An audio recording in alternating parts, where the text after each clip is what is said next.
right, welcome back inside Good Morning Football. Joining us now is Colts linebacker and friend of our show, GMFE Zaire Franklin. Zaire, good morning What's up, to dude? you. I'm good. How you guys doing today? Great. Good morning. We're awesome. We appreciate you waking up at this time.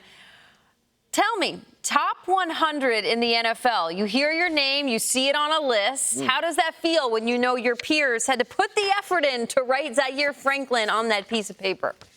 Oh man, just another stepping stone on this journey that I've been on in the league, man. I said it before. I'm not one of them dudes that's gonna play it all cool, like, oh man, I should have been, higher than that. I'm better than these dudes. Like, just come from where I'm come from. I told people before. I was the 235th pick in 2018. Oh. I mean, there's 234 people better than me that year. So the fact that I made my way to the top 100 means a lot to me, but it also just shows me, how much further I could take it. So, I'm just thankful, but I'm looking forward to really proving who I am in this league for. You had an outstanding 2023, but now it's 2024. You're talking about all the players who were drafted for you. Only one player in the NFL had more tackles than you last year, and it was future Hall of Famer Bobby Wagner. You were only 4 tackles shy of him.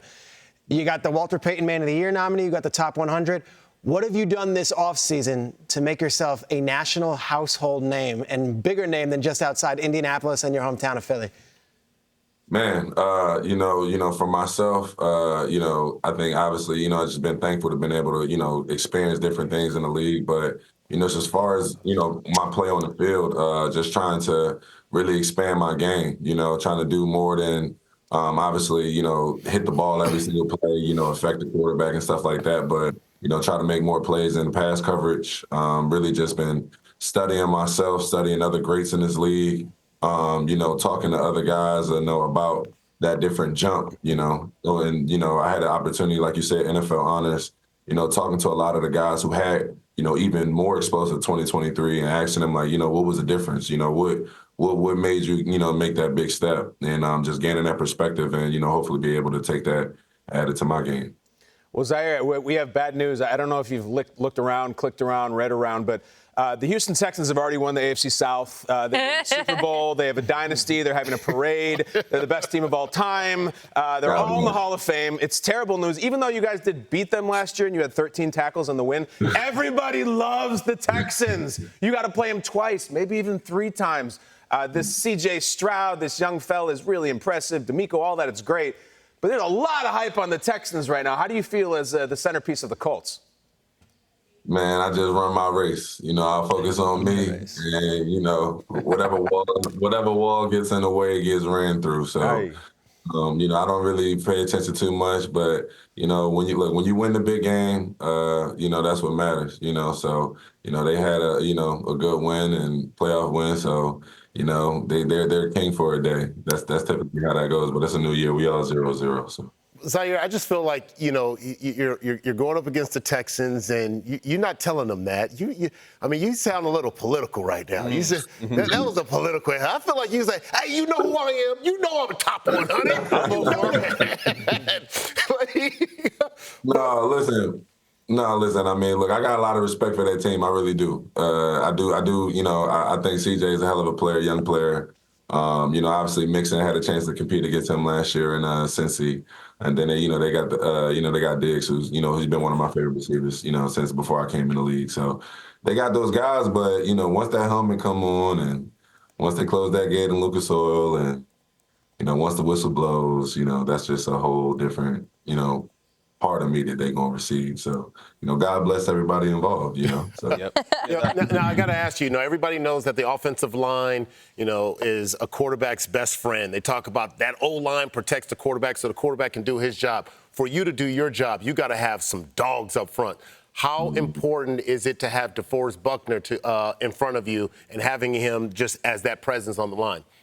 Man, Defoe's presence, not only just on the field, but in the locker room. I mean, he's the leader of our team. He's the leader of our defense. I mean, the type of plays that he makes, his football IQ, his motor, he is the standard that I follow and everybody else follows behind. And like I said, that's not only just on the field, that's also off the field. The type of man that he is, And the type of leader that he is something that we all strive to be. I mean, he's a great, great player, man. I mean, to be a D3 tech and to be getting 8+ sacks a year and be making the plays in the backfield, affecting the passer the way that he does at the defensive tackle position is special.